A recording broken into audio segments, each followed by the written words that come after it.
복음은 모든 믿는 자에게 구원을 주시는 하나님의 능력. 근데 여기서 모든 믿는 자라고 하는 것은 은혜의 선물로 주신 믿음을 받고 하나님의 계획하에 내가 믿기로 결단하는 사람들, 하나님께서 선택하신 사람을 얘기하는 거예요. 그 모든 믿는 자에게 베풀어 주시는 하나님의 능력이 구원인데요, 구원이란 죄에서 건짐받는다, 이게 구원이에요. 근데 많은 사람들은 구원하면 예수님 믿고 천국 가는 거, 이거는 구원의 본질적인 의미가 아니죠. 죄에서 건짐받는 자가 선물로 주어지는 것이죠. 그러니까 구원이라고 얘기할 때 많은 사람은 나 오늘 인생의 마지막 날인데 예수님 믿었으니까 나 천국 가까이 믿어. 내가 죽어도 하나님 나라에 들어갈 것을 믿는 것이 구원이 아니라, 구원은 죄에서 건짐받는 것이 가장 명확한 정의예요. 건짐받는다는 것은 수동적이죠. 그래서 구원을 좀 잘못해서 이해하도록 설명하는 부분이, 낭떠러지에 떨어진 사람, 물속에 빠진 사람에게 밧줄을 던져주는 거예요. 그래서 이거 밧줄을 잡는 사람은 구원받는 거고, 내가 밧줄을 못 잡으면 구원을 못 받는다, 이런 개념으로 생각해서 밧줄을 받는 것은 내가 믿기로 믿습니다 하고 잡으면 내 믿음이 구원에 이르게 된다. 이게 아까 말했던 자유의지 부분이에요. 내 의지로 믿을 수 있느냐. 그런데 우리 정통개혁주의 교리에서는 우리는 의지 자체가 다 타락했기 때문에 하나님을 믿을 의지도 없다.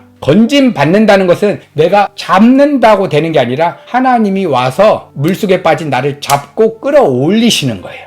죄에서 건짐받는다. 우리가 하나님을 잡는 게 아니라 하나님이 내 손을 잡고 끄집어 올리시는 거죠. 수동적인 거예요. 그러면 죄에서 건짐받는 것인데, 이 죄에 대한 개념이 이제 굉장히 중요한 거죠. 많은 사람은 나는 죄인입니다 인정하는 사람은 굉장히 많아요. 근데 어떠한 죄인됨이냐면, 예수님 안 믿는 사람들도 느끼는 정서적인 반응들, 내가 양심에 꺼리끼는 행동을 했다, 내가 남편에게 함부로 얘기했다, 자녀에게 함부로 얘기했다, 선생님 말씀을 안 들었다, 항상 도덕적이고 윤리적인 기준점에서 자신이 난 죄인이야 이렇게 생각하는 사람이 많아요. 이 죄에 대한 개념이 틀리면 나의 죄를 대속해 주시는 예수님을 믿을 때, 예수님이 대속해 준 죄의 개념은 이건데 내가 생각하는 죄의 개념은 다른 거예요. 이렇게 생각할 수가 있는 거죠.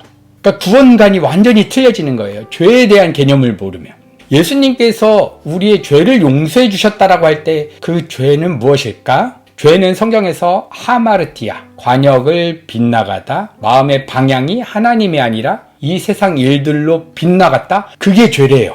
처음 죄가 인류에게 들어왔을 때 어떻게 마음이 먼저 빗나갔는지 우리가 한번 살펴보면 좋겠어요. 처음에 아담과 하와에게 선악과를 따먹지 말라라고 하나님께서 말씀하셨습니다. 근데 아담과 하와가 선악과를 따먹기 전에, 따먹는 거는 마음이 빗나간 결과일까요? 아니면 빗나가기 전의 상태일까요?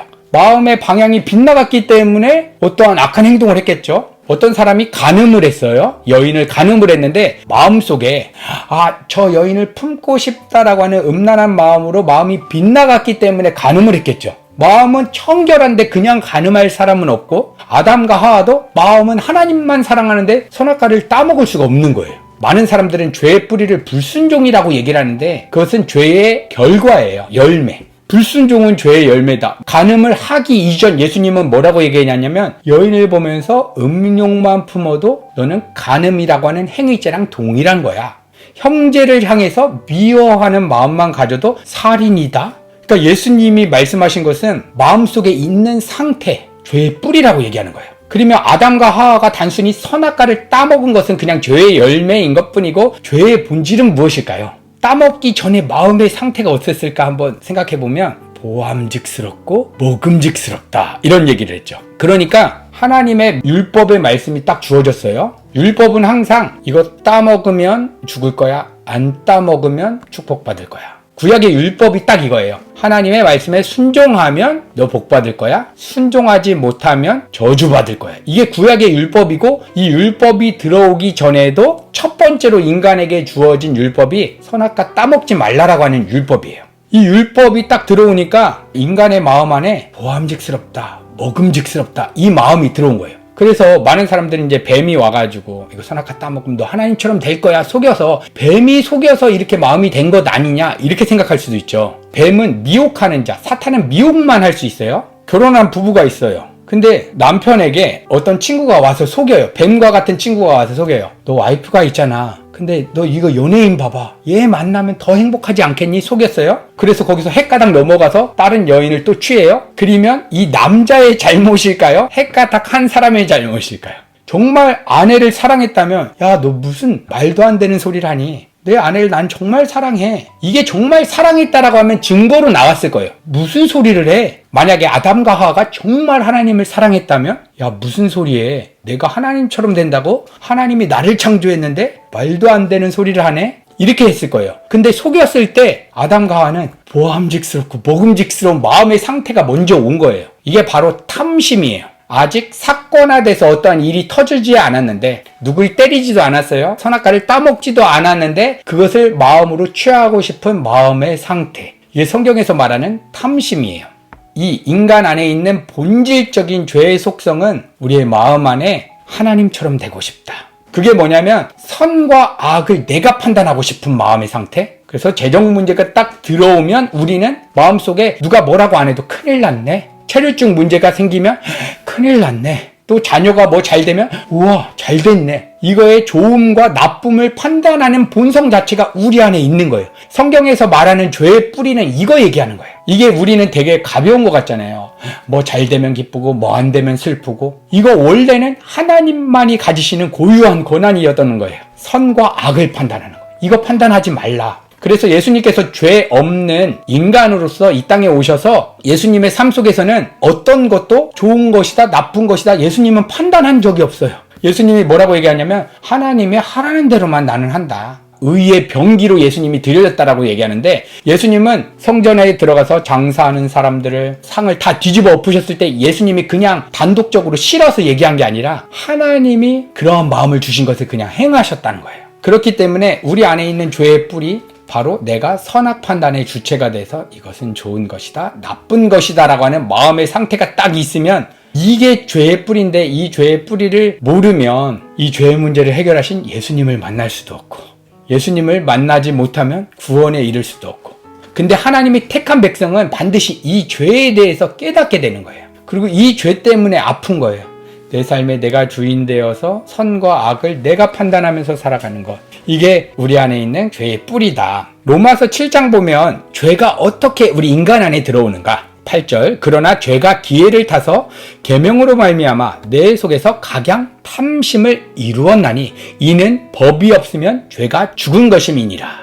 법이 없었으면 죄가 죽은 것이다. 옛날에 선악과를 따먹지 마 라고 하는 그 명령이 없었다라고 하면 죄가 죽었기 때문에 그냥 하나님의 은혜 안에서 살 수가 있어요. 근데 이 법이 없으면 하나님과 피조물과 인격적인 관계 맺을 수가 없어요. 부부 관계에서도 법이 존재하죠. 사랑의 관계, 인격적인 관계를 이루려면 반드시 법이 필요해요. 나 이외에 다른 여자, 다른 남자를 사랑하지 않는 그 법을 지켜야지만 부부 관계를 유지할 수가 있어요. 하나님과 우리와의 관계를 유지하기 위해서 하나님께서 주신 은혜의 선물이 법이에요. 율법. 우리를 정죄하려고 준 게 아니라 인격적인 관계를 누리려고. 근데 이 법이 없었으면 죄가 없죠. 신호등을 그려놓지 않으면 흙판 논두렁일 때 걸었을 때는 죄가 아니었어요. 그런데 아름다운 사회를 만들기 위해서 질서를 위해서 신호등을 딱 그렸을 때 율법이라고 하는 신호등을 보면서 빨간불일 때 걸어가면 죄가 되고 파란불일 때 걸어가면 죄가 안 되는 거예요. 그러니까 선악과라고 하는 율법을 딱 줬는데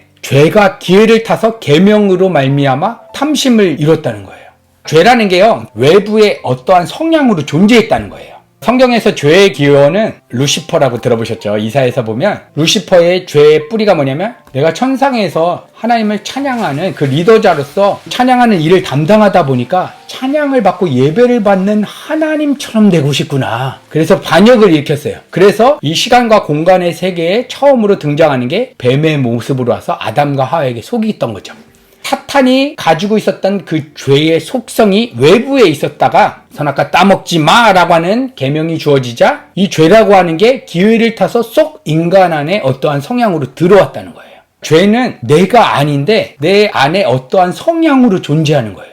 죄는 나는 아닌데 내 안에 어떠한 인격적인 성향으로 딱 주어졌다. 근데 법이 있었기 때문에 주어졌다. 그러면 이렇게 얘기할 수 있죠. 하나님이 선악과 따먹지 말라고 안 했다면 죄가 없었기 때문에 우리가 다 천국에 가지 않았겠습니까? 이렇게 얘기할 수 있죠. 근데 그 법을 주시지 않으면 이제 하나님과 인간의 관계는 인격적인 관계를 누릴 수도 없고 하나님과 창조주와 피조물과의 그 아름다운 관계를 이룰 수가 없어요. 이 아름다운 관계를 위해서 법을 줬는데 아담과 하와가 그러면 어떻게 했어야 될까요? 선악과를 따먹지 말라고 할 때 이 계명이 딱 오니까 죄라고 하는 애가 딱 기회를 타고 들어왔어요. 어떻게 들어왔냐? 보암직스럽다, 먹음직스럽다. 인간은 하나님과 같이 완전한 존재가 아니기 때문에 하나님의 말씀을 자기 힘과 의지로 단독적으로 지켜 행할 수 없었던 연약한 존재였던 거예요. 죄는 없었지만 자기 힘과 노력으로 하나님의 말씀을 지킬 수는 없었던 거죠. 하나님 분명 선악과 따먹지 말라고 했는데 나는 따먹기 전에도 내 마음 안에 보암직스럽고 먹음직스러운 성향이 있어요. 하나님 도와주세요. 그러니까 하나님이 아담과 하와에게 원했던 것은 너희들 힘과 노력으로 하나님의 말씀을 순종할 것을 기대했던 게 아니라 하나님, 나는 하나님의 말씀을 순종할 수 없는 연약한 존재입니다. 하나님, 하나님의 말씀에 순종할 수 있도록 나에게 힘과 은혜를 부어주세요. 하나님이 원했던 건 그거였겠네요. 구약의 이제 율법 BC 1500년대에 시내산에서 모세에게 이 율법을 딱 줬을 때 그러면 어떻게 했어야 되냐면 자신들의 힘과 노력으로 율법을 지켜 행할 것이 아니라 하나님 이 말씀을 우리는 지켜 행할 수 없는 연약한 죄인입니다. 이 말씀을 순종할 수 있도록 하나님 은혜를 주세요.